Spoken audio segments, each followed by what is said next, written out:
Hey, my friends, we will be right back to the show. But I have a question for you. Are you struggling with the impact of childhood trauma? Well, know that you're not alone. I'm here to let you know that I'm starting a brand new weekly coaching group that includes a year of life coaching, accountability, support, habit and goal setting, and more. I'm starting a waitlist for the group right now, and I'm only taking a handful of people. And I'll let you know that through this personalized coaching, we'll work together to help you understand how your childhood trauma has shaped your beliefs, behaviors, emotions, and will help you create a roadmap for healing and growth. Right now, you can schedule an absolutely free coaching session with me and get put on the wait list if you go to thinkunbroken.com. My friends, it's your time to turn your trauma into triumph, breakdowns into breakthroughs, and become the hero of your own story.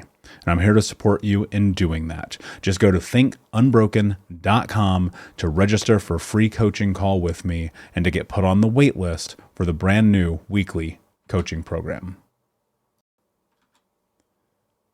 Hey, my friends, we will be right back to the show. But I have a question for you. Are you struggling with the impact of childhood trauma? Well, know that you're not alone. I'm here to let you know that I'm starting a brand new weekly coaching group that includes a year of life coaching, accountability, support, habit and goal setting, and more. I'm starting a waitlist for the group right now, and I'm only taking a handful of people. And I'll let you know that through this personalized coaching, we'll work together to help you understand how your childhood trauma has shaped your beliefs, behaviors, emotions, and will help you create a roadmap for healing and growth. Right now, you can schedule an absolutely free coaching session with me and get put on the wait list if you go to thinkunbroken.com. My friends, it's your time to turn your trauma into triumph, breakdowns into breakthroughs, and become the hero of your own story. And I'm here to support you in doing that. Just go to thinkunbroken.com to register for a free coaching call with me and to get put on the wait list for the brand new weekly coaching program. We'll be right back to the show. But before we do, I want to tell you about today's sponsor, factormills.com, where if you go to factormills.com/unbroken50 and use the code unbroken50, you can get 50% off your first order. That's factormills.com/unbroken50. If you're like me and you are a person who is busy trying to create a life, heal, work on their health, wealth, and relationships, and not to mention deal with the day-to-days of normal life, you do not have time to be going to the grocery store and trying to figure out what you're going to cook every single day of the week. In fact, one time I did the math and I realized I was spending over 15 hours a week at the grocery store and cooking. When I added Factor, I got to use that time for myself, for my family, for my friends, for my community, and for my business. And so if you're in the place where you need some more support in the kitchen, head to factormills.com/unbroken50 and use the code unbroken50 to get 50% off.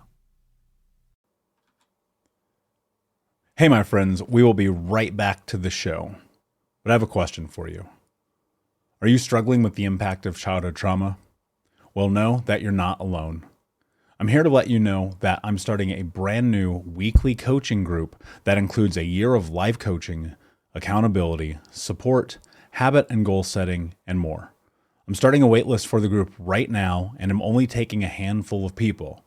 And I'll let you know that through this personalized coaching, we'll work together to help you understand how your childhood trauma has shaped your beliefs, behaviors, emotions, and will help you create a roadmap for healing and growth. Right now, you can schedule an absolutely free coaching session with me and get put on the wait list if you go to thinkunbroken.com. My friends, it's your time to turn your trauma into triumph, breakdowns into breakthroughs, and become the hero of your own story. And I'm here to support you in doing that. Just go to thinkunbroken.com to register for a free coaching call with me and to get put on the wait list for the brand new weekly coaching program. In December 2021, when I sat down to record today's episode with legacy guest Dave Hollis, I had just come through an incredibly difficult breakup. I had COVID. I was getting ready to leave Portland, Oregon, and move to Denver. and my life was very upside down. I'll be honest with you. And because I feel it necessary to heal wounds before talking about them, I didn't really share what was going on in my life when I recorded this episode. But it was, interestingly enough, a divine timing for me, because when I sat down to have this conversation with Dave, the biggest thing that we talked about was facing your fears and shifting your identity. There's no question that as we go through this journey, courage is at the cornerstone of everything that we build. And right around this time, Dave had released his book, Built Through Courage, which was a really beautiful conversation about his own personal journey, his crisis, his being divorced and becoming a single father to 4 kids, whom many were adopted. It was this really interesting time in his life where even on social, he had kind of disappeared and said, hey, I need a mental break. And when I recorded this with Dave, I thought to myself, I need a mental break too. I need a reset. I need a recharge. And for the last, now, 18, 19 months, here I've been, I guess it's really 15, months. I've been here in Denver. And Denver's been good. It's treated me well. But ultimately, there is something ahead. And so I will be making my way to another location here shortly. And yet again, having an internal dialogue about fear, about the unknown, about the willingness to chase your dream, about how courage is the only way that I can build anything. And I believe that for you as well, courage may be, in fact, the only way that you can build the life that you want to have. And it is demanding and it is scary. And at times we wonder, what the hell are we really doing? And sometimes you sit down with a stranger and you have a beautiful conversation. And you look at this person, you go, they're where I want to be. In some semblance, they've created a life in respect of the life that I want to create. They've been able to help and impact the world and create change. And they've been able to have real conversations about their journey. And that's what this conversation I have with Dave is. In fact, what's really interesting about this conversation is actually the #1 episode in the history of the podcast. #1 by a stretch. And there's a lot of reasons why, maybe because Dave had some things going on publicly, or maybe just because it was the conversation that in 2021, a lot of people besides me needed to hear. And so I'm very excited to get into this episode with you again. It's very emotional at times. We go to places that, to be honest, I don't generally get to go with most guests. And Dave came in a way that was beautiful and vulnerable, and most importantly, authentic. And we talked about fear and identity and divorce and loss and what it's like being a dad and so many other things. So I'm looking forward to sharing this legacy episode with you here today. Do me a favor, head over to Think Unbroken on iTunes, Apple Podcast, or Spotify. And of course, we're on Think Unbroken Podcast on YouTube. Give us a follow, subscribe, leave a review. That way you can help other people find the show and you can play a role in ending generational trauma and sharing this information and education with other people who are on the healing journey as well. Thank you so much, my friends. I'm very excited for this episode and for this conversation. And without further ado, here's Dave Hollis.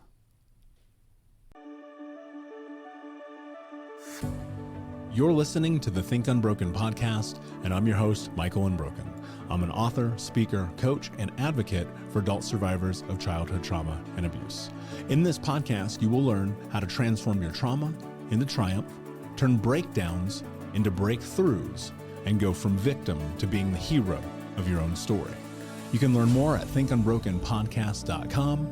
And of course, check us out on Apple Podcasts and Spotify at Think Unbroken Podcast.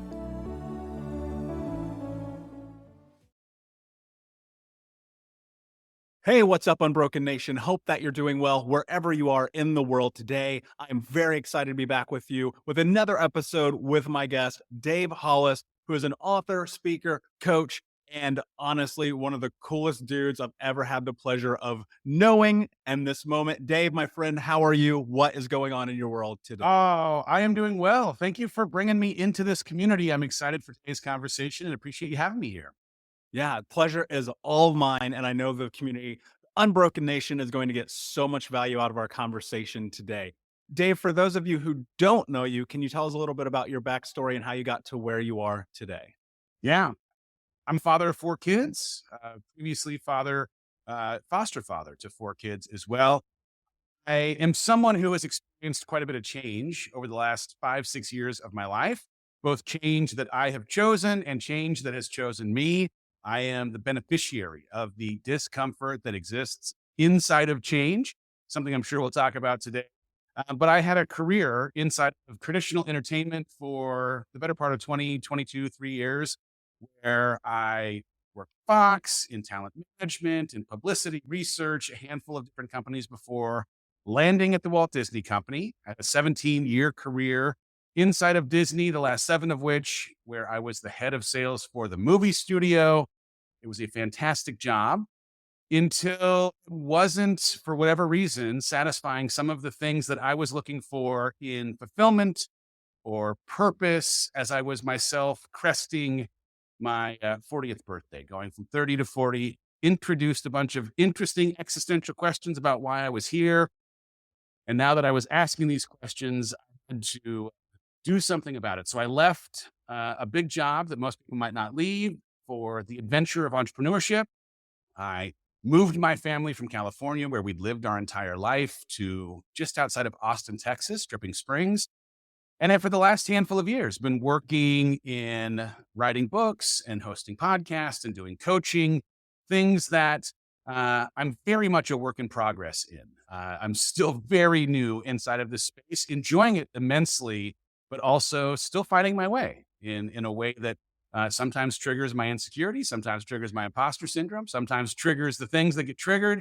But all of those triggers, in some ways, being complicit in how I'm growing and learning and becoming this better version of who I am on this planet to be. And that pursuit for understanding why I was given these gifts and why I am here has really been the adventure the last handful of years. And so I am a work in progress, like I say, more than almost anything else. A thing that I think I had a negative attribution for many, many years of my life. And now something I wear like a badge of honor is just going to be my story for the rest of time. And I'm excited that I am in the fortuitous position to share a little bit of how I continue to be that work in progress with a community of people online and with new audiences like yours on a day like today. You know, it's so fascinating to me. Like, so if you're watching right now as opposed to listening to the podcast, you'll notice the office space is different. I'm actually recording in my kitchen as opposed to the office, as I am in a transition. And I come to what you just said about change. I think not only is change inevitable, but change is a must, because ultimately you're faced at this precipice where everything in your life isn't necessarily about a decision you have to make, but instead about the fear that you must face about the decision that you have to make.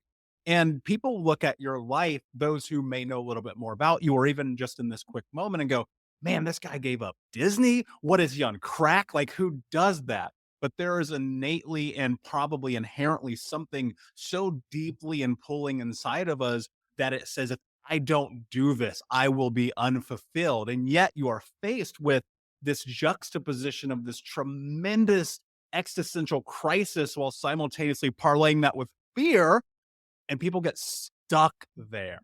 And I think, like, to me, that is the most terrifying place to be as a human being.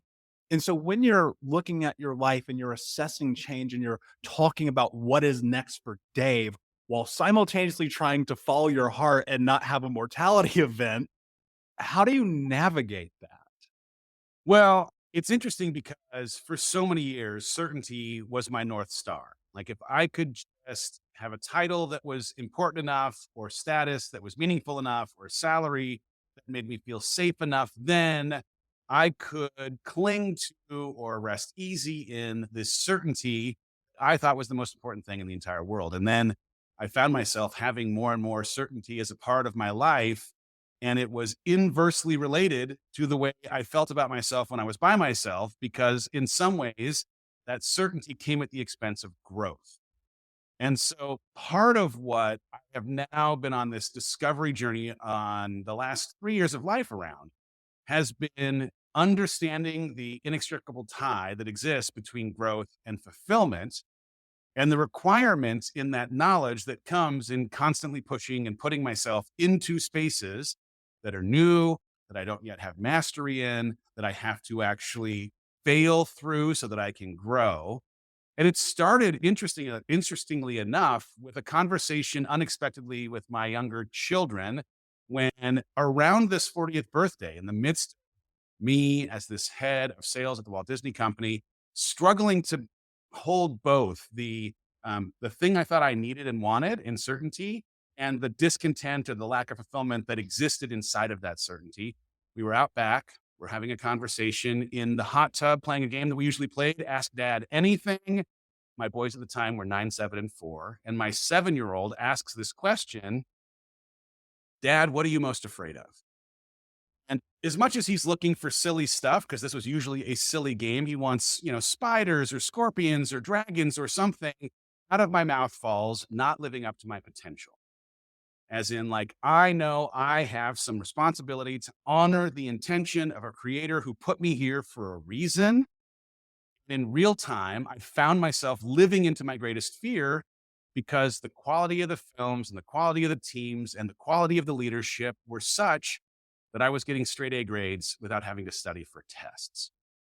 And in that world where I was doing well against the conventional definition of what a good man does, or a good person does, or someone who is admired because of the work or their money or whatever it might be, I had stopped growing. And in the absence of growth, really, in some, like, what of a binary way, I do believe you're either growing or dying. I was starting to die in some respects of my life. And now that I could see that thing, what the last 3 years have been for me has been this reminder that I have an obligation to honor this thing I saw and can't unsee, actually living into my potential, that actually pushing myself to use the gifts that were given exclusively to me for the intent of being used to gift that gift to other people is a thing I have to do. And the only way I can do that is to continually push myself into spaces that make me feel a little bit uncomfortable. And what's beautiful in a world where change ends up being a constant, I said at the beginning, like, change has either been a thing that I have chosen, making this decision to leave so that I can manufacture growth, a thing that I know I need in my life, or change has chosen me, where unforeseen things or thinkable circumstances, end of my marriage, end of a business that I'd been running and operating with my now ex-wife, were things that actually acted as a catalyst because of that change, not in spite of, for me to dig into who I was now going to become because of who I had to be in working through the adversity of change that I wouldn't have necessarily been interested in, but that I was the beneficiary of for having gone through it. It almost feels serendipitous in a sense, right? Because I feel like, and I don't know if this is your experience as well, but often there is this thought that I have as my head is on the pillow, and that feels very quite realistically the thing that I know I'm supposed to do. And if I ignore that thought, it's almost like trying to climb Mount Everest, like Wim Hof style. Like, it's almost impossible. You can do it, but it's going to be really, really difficult, and it's going to take from you more than you are ever given, because you're basically living a falsehood. And I think one of the things that's fascinating about your journey and what you said is, even being, a few years into this side about coaching and speaking and authoring, still facing that part of you where it's like, oh, is this really who I am? Is there imposter syndrome? Is, limiting self-beliefs, things of that nature. And what I'm curious about is in that, and this will be a very personalized question, I think, for me. So I apologize, Unbroken Nation, but I really have to ask this. How do you navigate those experiences of self-discovery while wanting to impact and empower the world, while simultaneously figuring it out for yourself in real time? It's tough. And I'll be honest, like, this is a thing that I am working through every single day on the regular, because in so many ways, my journey of discovery and the attempt to capture the things that I've discovered for myself in a book or a podcast or in coaching is a reflection of my journey, one that is still very much playing out in real time. Like I am still learning things that make me both teacher and student at the same time. And so the one thing that I think ends up being a little bit tough for anyone who feels called into a space to help others or to share their experiences is the danger that in some way, especially with the hyper curated way that social media tends to represent a best case scenario or a curated version of everything being great. Trust me, it's fantastic. Life isn't that way. Like struggle is part of the journey. It's nonlinear. I have 3 great days and then I have a hard day. And the weird thing about trying to teach while you're also trying to learn is that you don't want to be caught being placed on a pedestal that has anyone thinking that you've got it all figured out, because all of us, I mean, all of us are that work in progress that I describe myself as. And so there's something in the work that I do anyway, that I hope is somewhat of a departure from what you might traditionally find from someone else who might represent, I've got the answers. This is the answer key. If you just check these boxes, this is the way it's going to work. Because I feel like personal development ends up being a personal thing. And some of the stuff that's worked for me because it was meant to work for me, but might not necessarily work for you. And also, as much as, in the book that I've written or the coaching that I do feel like this might sound hubristic, but like, I do feel like I've got something of an answer key for like this being the thing that if I were to follow it, man, I'd wake up feeling great about myself when I'm by myself, or if I could create integrity between the things I know I ought to do and the way that I actually show up in that day that is aligned with that list of things, I feel great. And yet, I'm human. I still have negative coping mechanisms that show up. I still have fear that unexpectedly throws me off of the kind of courage or confidence or belief in self, loving myself that I'd hope to have on an every single day basis. And that's a reflection of humanity. That's, I think, a thing that each of us as humans ends up experiencing. And all I can do is try and understand, okay, what are these feelings or thoughts or emotions attempting to teach me in this never ending journey of learning as I continue to try and reach for a better version of myself? And what's interesting is I think for each of us, when we continue to evolve into whatever our next level ends up being, we're asked a harder set of questions. It's like going through school. As you continue to evolve to additional levels or next levels, the tests get harder. The challenges get tougher. The fears that you face end up being things that you haven't necessarily experienced before. And part of it ends up being that those, I think, are things that are there to ask you, are you sure that you're interested in stepping into what you believe to be the calling of your life? Because this ends up just being the price of entry. And that's hard because in some ways it runs counterintuitive to some of what I think we've been taught, which is if you just acquire enough knowledge or get a good enough circle or get enough discipline around these habits and routines, your fear goes away. You don't get triggered by these things. There aren't hard or bad days. And I think hard or bad days is just part and parcel with what it means to try and live a full and rich life. And normalizing that that's just part of the process hopefully makes other people who themselves are experiencing the nonlinear journey of their own life to feel normal, to feel human, to feel okay with it sometimes not feeling okay or feeling hard. It's really profound. And I think to words you didn't use, but I'd like to use for myself and hearing this in real time is we're having a human experience. Like Dave, we've never had this conversation before. We have no precedent for whether or not this works. We, in our day-to-day life, have no markers for all the choices and the decisions that we make. It's constantly a pendulum swing of discovery. And on one side you go, okay, I'm kind of familiar with this thing a little bit. And on the other side, you're like, this is unknown territory. I'm terrified. Am I messing up? Am I making a mistake? Am I doing this? And I think you're so right about just the culture of social media. And so many people bring attention to it, but the reality is like the hard days are not shared. And one of the things I really appreciate about you and why I was so grateful that you decided to spend your time with me in this audience today is because of your willingness to be vulnerable.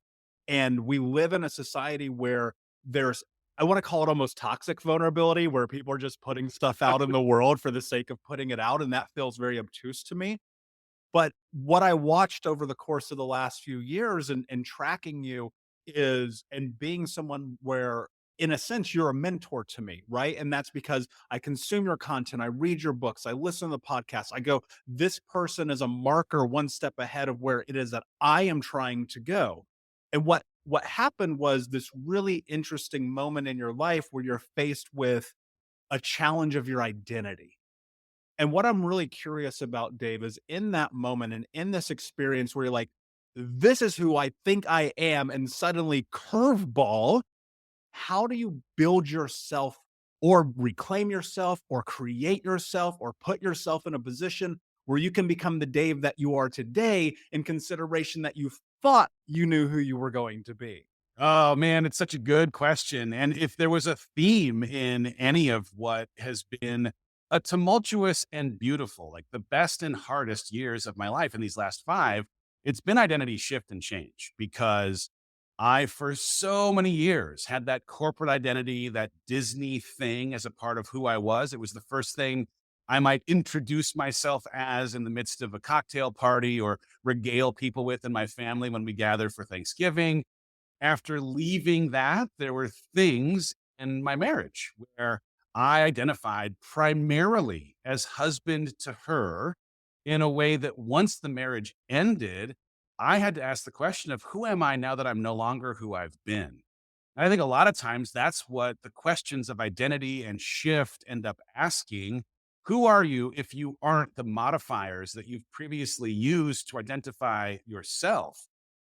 And a lot of what I had to do, and I think what a lot of people have to do, is like make peace with what ends up being a blank piece of paper that is handed to you in the midst of shift, right? That piece of paper is your invitation to write down what your future looks like now that it no longer looks like it did. And that exercise is equal parts exhilarating and terrifying. The beginning, it tends to be more terrifying. Over time, as you confront your fears, reignite your imagination, it can become something that is more exhilarating. But there is, when you can make peace with what was, and now accept that you are the captain of your ship, the master of your destiny, whatever you want to say, that there's freedom in allowing yourself to now write out whatever you want, whatever you believe to be the calling from a creator, or the intuition that you've maybe not listened to necessarily, but now you're going to pay attention to because it's time. Things that were are gone, things that will be are now in your control. And in the agency that comes in deciding who you want to be now that you're no longer who you've been, it can be something that just is powerful. Once again, you're able to confront your fear and deal with your imagination. I will tell you, the first casualty in divorce was my imagination. I had a really, really hard time imagining what life was going to be like now that it was no longer going to be like it was going to be. And the thing at the root of my compromised imagination was fear, because I had, as it turned out, I made a list of 46 things that I was afraid of in this future that was now going to look different. I had all of this fear, unconsciously and consciously, but primarily unconsciously, was living inside of me, that was keeping me from seeing something hopeful in my future. And it wasn't until I was able to draw those fears into the light, ask questions of whether those were real or unreal fears, and for those that were real, have a conversation around how I might plan, how I might create something of preparation to allow me to be ready, prepared for how I might handle that fear presenting itself when inevitably it would.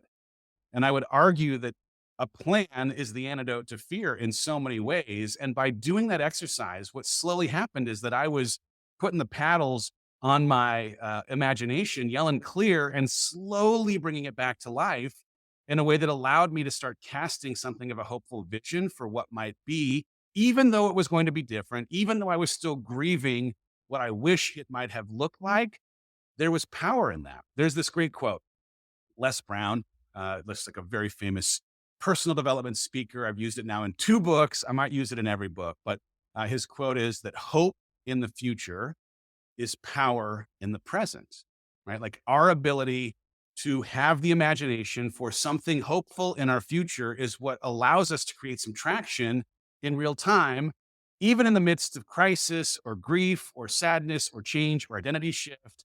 We have to be able to have something hopeful that we're excited about. But often we allow the circumstances of our present to cloud our ability to cast that hopeful vision. So it really takes some hard work of reconciling what it is that we're afraid of, what we worry our change in identity might mean to other people or to ourselves, to our ability to love ourselves or have confidence in ourselves. And once you can reconcile that, now you give yourself a chance to actually create a little bit of momentum to move forward as you still honor the pain, as you still honor the transition, the sadness, and the change that is part of the story of where you're at right now. In that reconciliation, how much of that, let me rephrase this.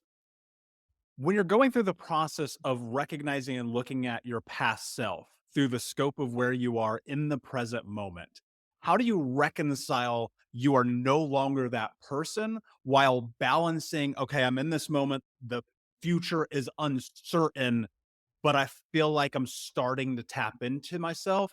And there's this thing that I believe people cling on to as past experiences where they go, that is who I am and I cannot let go. So Yeah. is reconciliation for you letting go of that, adjusting, like what does that actually look like for you? Well, I mean, number one, I have been through a harder little window of time, and that is not comparable to a lot of the trauma that other people have been through. So I want to be careful in how I even couch the way that I have processed this, because I don't want it in any way to sound dismissive of or toxic positivity esque or rose colored glasses in any way. But for me, the way that I've thought about my experiences is through the lens of 2 broad categories of these central experiences that have in some ways defined who I think I am, and these circumstantial experiences, things that happened to have happened. They are a part of my story. They are the color commentary of my life, but they don't define who I am. And when I think about my central experiences, think of like Inside Out, that animated Pixar movie. Right? There are some things that are formative in our history that have been attributed positive or negative feeling. And those attributions inform in many ways who we believe ourselves to be and what we think ourselves to be capable of because of that positive or negative attribution. And I just know for myself, as much as I have had some experiences that I wouldn't have liked to necessarily go through or that I wish hadn't necessarily happened, they happened. And acceptance is part of, understanding who I am, but also asking if there is a way for me to frame those experiences in a Tony Robbins-esque kind of way as being for me, not having happened to me. That's some of the hard work that happens in therapy, in conversation with God, in community with close friends, on a rock in nature when I am meditating, trying to find a way to say, hey, I know at the end of 2019, I made this really bold declaration that 2020 was going to be my best year ever. And what I didn't appreciate in going through divorce and transitioning out of a company I'd helped build, I didn't appreciate that I didn't get a say in the conditions that would bring my best forward. And as much as I am not interested, like most people are not interested in reliving 2020, I was able to, in this kind of an exercise, find a way to create positive attribution for some of the hardest things that I've had to go through as the catalysts for why I now believe myself to be stronger emotionally and mentally and physically and relationally and spiritually, right? Being forced to your knees made my strength in my God and my faith that much bigger. Being challenged to understand why I think the way that I do, or spending as much time I did with a therapist, made me stronger emotionally and mentally. Spending time with people that I cared most about, or being forced to walk alongside the trauma that my own kids were experiencing in the end of their parents' marriage, brought us together and created a bond that's stronger today than it was before. Getting out and running or being in a gym and getting physically fit was training me to understand how strong I could be, even in the midst of hard times, right? All of these things were a byproduct of attempting to create positive attribution for something that was hard in my life. And the beauty that has been part of my story, and hopefully it's a thing that someone who's listening today might be able to spend a little time on.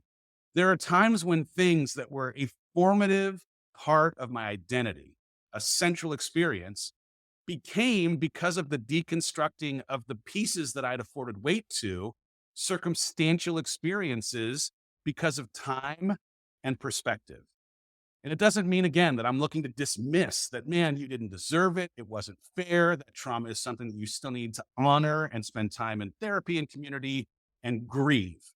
But also, if we're able to see these things as maybe the reason why we're the warrior now that can handle whatever comes next, or stronger because of having survived them, or if over time we're able to release ourselves from some of the weight that we have assigned to them in a way that make them things that happened to have happened, but don't get a say in who we are, we now are the authors of what of our experiences define us. And it's hard work, it's long work, it's complicated work, and it's work that, for me has been a 3.5+ year kind of journey that will likely never end as I continue to try and define how putting myself into situations that sometimes introduce pain or trauma or grief are things that are ultimately going to be part of why I've become who I'm known as at the end of my life. It's very beautifully said. I tell people all the time, this healing journey is a forever journey. I came to the conclusion of that one spring day in my therapist's office after the 500th straight Wednesday in a row, sitting there watching the rain trickle down the window and looking at him and going, I don't want to do this anymore. I don't want to be here. And I'm so tired of this thing. Right. And him just going, the reality is that some people have to accept their reality, acceptance being this really powerful word, that this is life.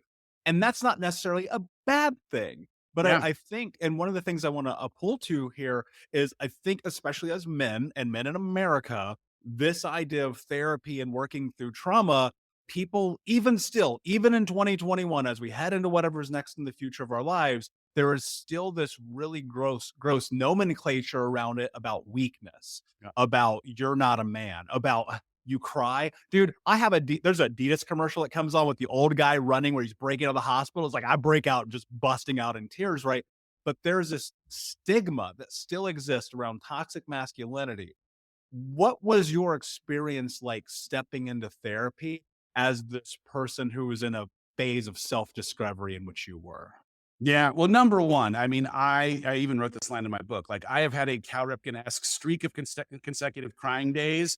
I am all for the expression of emotion, and I am not ashamed in any way about crying. Um, I think one of the strongest and most important signs of strength is the willingness to get help. And as much as it runs counter culturally sometimes to the definition of masculinity or what real men might do, I know the kind of breakthroughs that I have had in therapy as an accelerant to my healing journey. Not to say that, oh, I'm never, like I'm out of grieving or I'm not still healing from some of the things that I've been through. I just know that I've been able to process things in a getting a bit of an answer key kind of way because of the gift, the benefit of having an objective third party challenge why I think the way I think.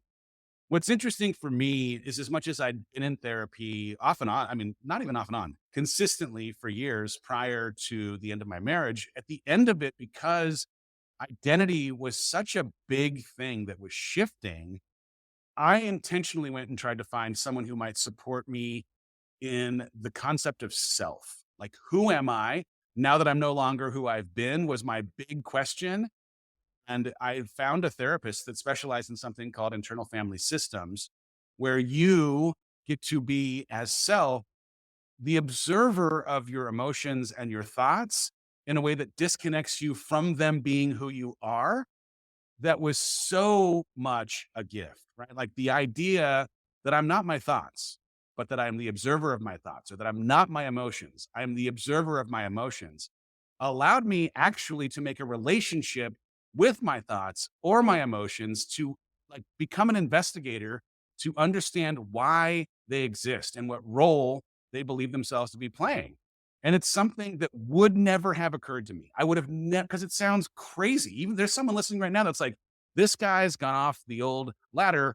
Let's check to make sure he didn't fall and hurt his back. Look, it might sound crazy, but I'm here to tell you it was one of, and has been one of the most powerful and important exercises that was introduced by someone who clinically got a bunch of schooling around it, understands how to manage a conversation through it. And so I'll give you a for example. I struggle with anxiety.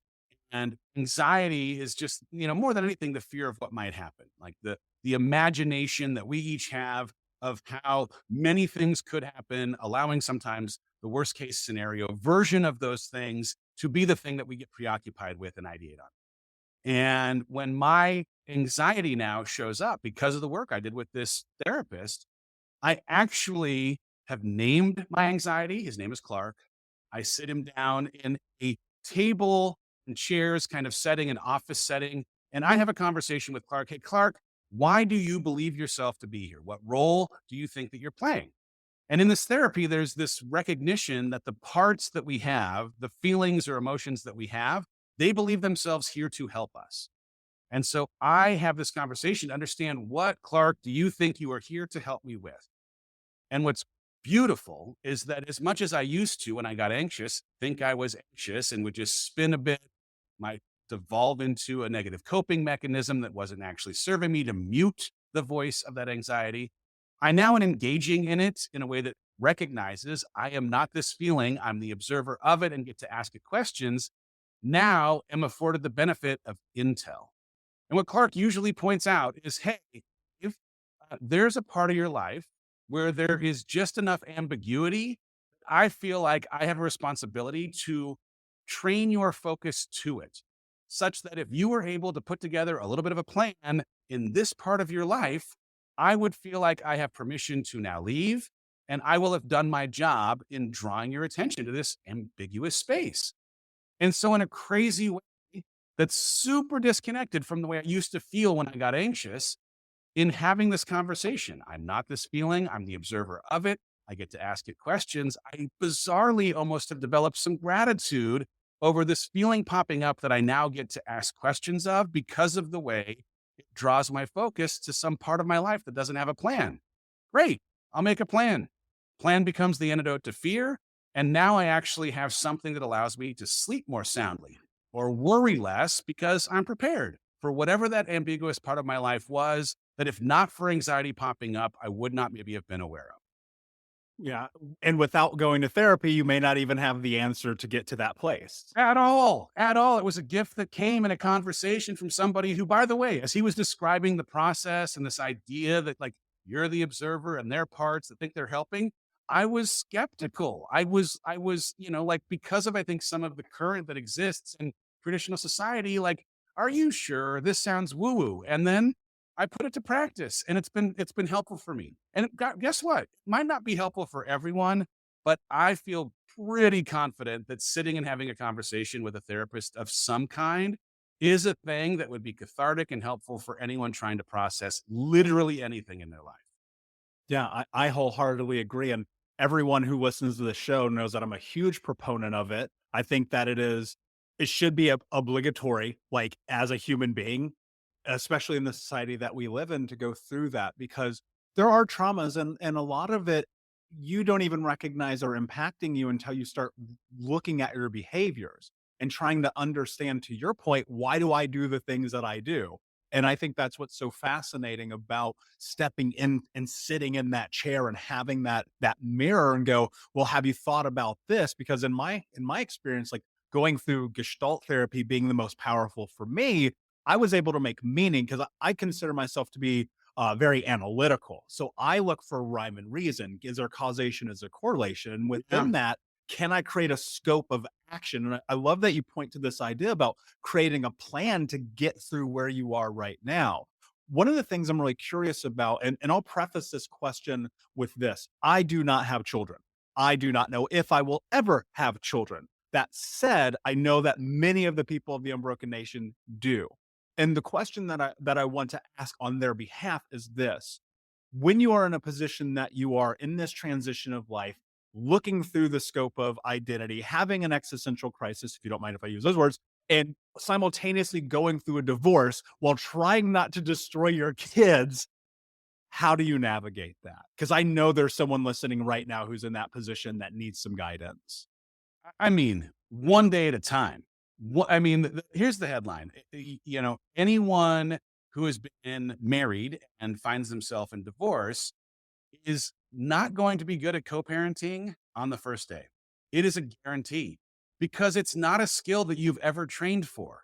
And in the same way that, becoming a parent for the first time is something you might read a book like What to Expect When You're Expecting, or ask your friends who have kids. There is no resource or conversation on the planet that's going to fully prepare you for what it's like to actually be a parent.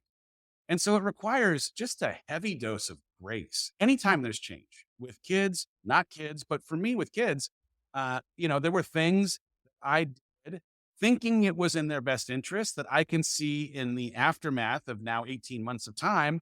Man, I probably didn't need to. I'll give you, for example, the very beginning of divorce, where I was so lost in who I was going to be. I knew that being a good dad was one of the things that I absolutely 100% would have as a part of my identity. And some of that, and my interest in alleviating some of their pain, some of their grief, would manifest in me alleviating some of the rules that might have historically existed in this house. Oh, you want to stay up a little bit later? Okay, that's fine. I will give in on that. You want a little more tech time? Okay. You want to, should we splurge on buying this thing or what? Sure. And what I can see now was that, it wasn't my job to try and cover their grief. It's interesting when when my wife and I at the time were going into foster care, we got this piece of advice that I wish I had remembered at the beginning of this transition. And it was any of these children that were coming into care were likely coming out of trauma. You're, having a child who was removed for some reason from their biological parents, and that your job was not to fill the hole that might exist of that traumatic experience. Your job was to hold their hand as they walked through the valley of that trauma. So just remind them that you were there with them and not try to alleviate it or necessarily smooth that over, but just be present and walk alongside them. And I think there was something in the very beginning of this divorce where I forgot that lesson. I was like, oh, I want to take your pain away. I don't want you to have to necessarily experience all of the hard. And my job was really more to hold their hand and to say, I'm here with you. If, anything, my experience in my own therapy, where I'm making these relationships with emotions and honestly having conversations with them about the way I was discovering a relationship with sadness or grief or anxiety, in some ways it created an empathy bridge that afforded them the same opportunity to share with me what their feelings were trying to tell them and how they were being presented with things that they had not yet previously experienced. I guess the other thing I would say too, we wildly underestimate the resilience of our children. Like my kids are amazing in so many ways, but part of what makes them amazing is the way that they have also themselves adapted to what ends up being a new normal. Are there things that they don't like about having two houses, or do they wish that things could have maybe turned out a different way? I'm sure in the same way that I think all of us involved, anyone involved in divorce, wishes that things could have turned out in a different way. And yet they also are developing a tenacity and a resilience and a strength that only ends up getting born in having to walk in that valley, whether it's me holding their hand or them walking through it themselves. They're also on a journey of discovering how strong they can be for having to go through strong things. And I think part of the job that we have is to, be there to support them when they want to have that longer conversation about the feelings that have presented themselves, but also allow them the autonomy to experience some of the things that they're meant to experience and grow from so that they can grow. I don't want my kids, like anyone who is a parent probably doesn't want I don't want my kids to experience hard things. And I also, at the same time, know that most of the qualities that I admire most in myself were born inside of something around adversity. And so I don't want to helicopter parent or prevent them from experiencing hard things at the expense of them getting the benefit of what it might mean to allow them to see how strong they're able to be or how much they're able to grow for having to do so, even if sometimes it's uncomfortable or isn't something that they'd wish they'd have to go through. Yeah, and that's super profound. I mean, that's advice that if I ever have that moment for myself, I hope that I'll remember. And I hear in that a lot. And again, not to put words in your mouth, but just letting go and letting people, your children who are people, have this experience because you understand that it's going to be profound in ways that are immeasurable. And I think there's a lot of power in that because it's easy, I think, especially when you are a giver, when you're a healer, when you are a person who wants to leave an impact on the world to make it better. You're like, and part of me, I'm in real time, I'm thinking about this. I'm going like, am I a control freak sometimes? Do I need to like let go so people can go and figure out the things because I can't control the future for them? And I was lucky enough at a Tony Robbins event recently to have one of my brothers. I took them with me to UPW, and one of them said, "Dude, you are a control freak." And I was like, I knew it. You're right. I got to let go. And in that, what I was thinking about was really funny because, again, it's serendipity. I was listening to your book on the way back after that trip, and you talk about ships leaving the harbor. And there's so much about letting go in that. And so, what I'm curious about, Dave, is what is letting go for you? What does that mean? And why has that become so important in your life? Well, I think, it starts with just the recognition of this illusion of control. The idea that we, in some ways, can architect the next thing that's going to happen in our life is hubris. It's ego. It's not a thing for real. And the sooner that we can appreciate that we have an opportunity or responsibility to prepare for how we will react to the things that happen, but do not have control over the things that do, is an act of surrender, right? Can't control what's going to happen next, can only control the way that we react to the things that present themselves. I think there's also something interesting, at least for me, especially in the last like 18 months. Um, I'm a person of faith. I've prayed many times for many things. And what I think I got wrong in my prayer life for so many years was thinking that praying for a thing and getting a say in the way that that prayer gets answered are in the same neighborhood. And the reality ends up being um, many of the things that I prayed for were, in fact, answered. They were just answered in ways that were totally disconnected from how I would have done it, how it would have been most convenient for me, or how I think I might have been able to learn or grow in the way that I was hoping to learn or grow.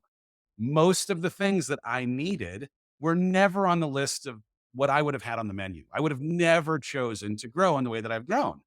And so part of the beauty of seeing how you've become what you have in the midst of adversity or the way that, things you would not have chosen were actually complicit in how you've become who you are or the way that you might be known at the end of your life. It's an invitation in some ways to accept surrender as part of the way that you will ultimately become who you're meant to be, who you're supposed to be. Because so much of who I am today is a byproduct of releasing myself to reacting to the way that things show up and not believing that I have any control over how they do. Is there a level of releasing that within yourself as well and the expectations you have around who it is that you are?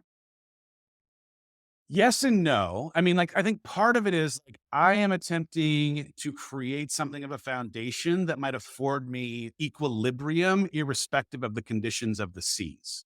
So, like, I'm trying to stay super focused on my health, my mental, emotional, relational, spiritual, and physical health. I've got a list of things that I'm trying to check boxes on in either a daily routine or my short term goals or my habits that might allow me that stable base, that foundation that doesn't suggest that I can control the outcome, but it says you might be able to keep your balance when the boat starts tipping because of the wind picking up. So I do think that there's still some responsibility that we end up having to create something in accountability practices and habits and routines that has us as prepared as we possibly can, but also, like ca- casting a vision for where you want to go doesn't mean that you get a say in how you're actually going to get there. But there is ultimately something in this idea of integrity that becomes super important for the journey. And in that, I know, like I think what kind of person do you need to be today to become the person you'd hope to be a year from now, 5 years from now? And there's a very specific list of the kind of things you need to do, the kind of promises you need to keep to yourself, the kind of person you would need to be consistently over time to give yourself a chance of actually evolving into that person. And one of the biggest questions I've had to ask myself is, how do I feel about myself when I'm by myself? And the answer to that question ends up being highly correlated to, did I actually create some integrity today between that person I know I need to be to give myself a chance to become who I'm becoming? Or was there dissonance? Is there incongruence? And every time there's incongruence, that space that exists between who I'd have to be and who I showed up as, that's where my shame lives, my self loathing, my lack of confidence, my lack of motivation. And so I'm on a journey to try and close the gap.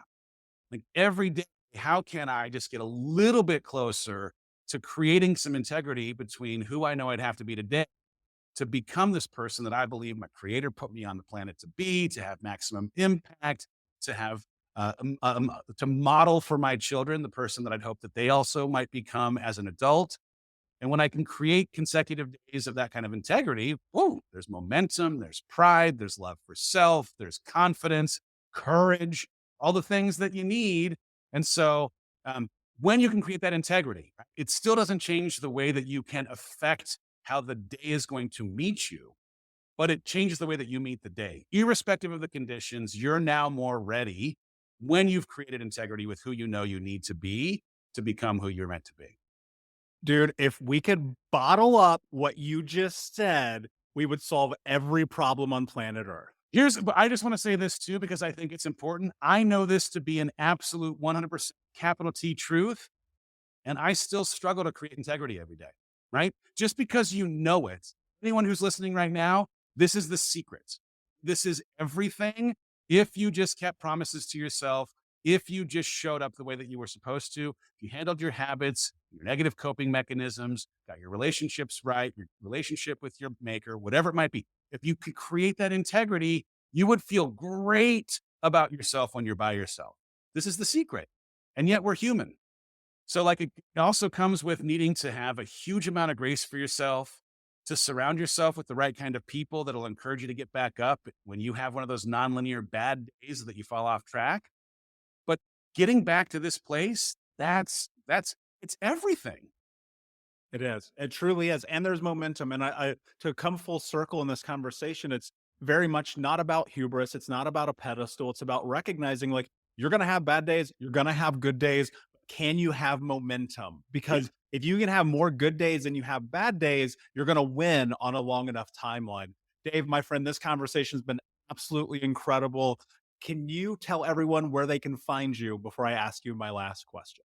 Yes, right on. I spend a lot of time on Instagram. Mr. Dave Hollis is my handle. I have a website, mrdavehollis.com, where you can find out all kinds of things that I am up to. And I have a podcast. It's on Thursdays. It's called Rise Together. Wherever you are listening to this, you can also listen to that. Brilliant. And my last question for you, my friend, is what does it mean to you to be unbroken? Well, I have been on a journey of self-love for a long time. And my definition of being unbroken is finding a way to see all of yourself, the good, the bad, all of the experiences, the things you have shame for and pride for, and love them as they are, even as you have an ambition to continue to grow from learning from the things that don't serve you as well as they do. And is it an easy thing? It is not an easy thing, but there is something beautiful about making peace with and honoring, this is who I am. I was made this way on purpose. There is intention in how I was created and the things that I have experienced. And I am going to choose to love all of me, even as I am this messy work in progress and will be for the rest of my life. And so um, I, I I got this quote on my arm. I'll finish up with this. It's been like a mantra for the last handful of years. It's a John Shedd quote. It says, "A ship in harbor is safe, but that's not what ships are built for." And I got it more than anything as a reminder that the life that I am interested in living exists beyond a safe harbor, inside of the choppy waters, where growth lives, thrives, and makes me into who I was meant to be. And I got it as a reminder that I was built for this. And my journey of self-love in so many ways has to come back to this reminder on the almost daily that I was built for this life, even though it's going to be choppy and messy and turbulent and windblown. And there are going to be days when I steer that ship like a perfect captain. And there are going to be days when I am thrown out and reaching for a rope to get back into the stinking boat. But I was built for it. And so too were any of you who are listening today. My unbroken story is the decision to continue to steer that ship inside of whatever conditions the waters might throw my way. Brother, literally have goosebumps. I love Let's that. go. Thank you so much, Dave. Thank you for being here. It means the world to me. Unbroken Nation, thank you for listening. Please like, subscribe, comment, share, tell a friend. And until next time, my friends, be unbroken.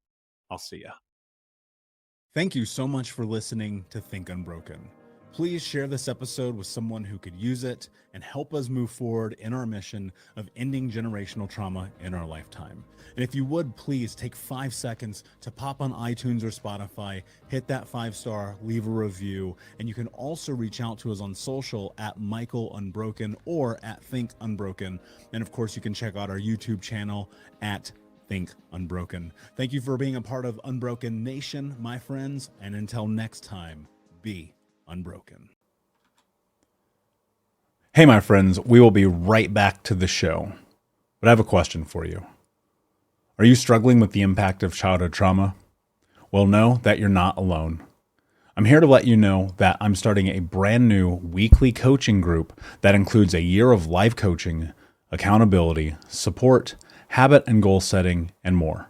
I'm starting a waitlist for the group right now, and I'm only taking a handful of people.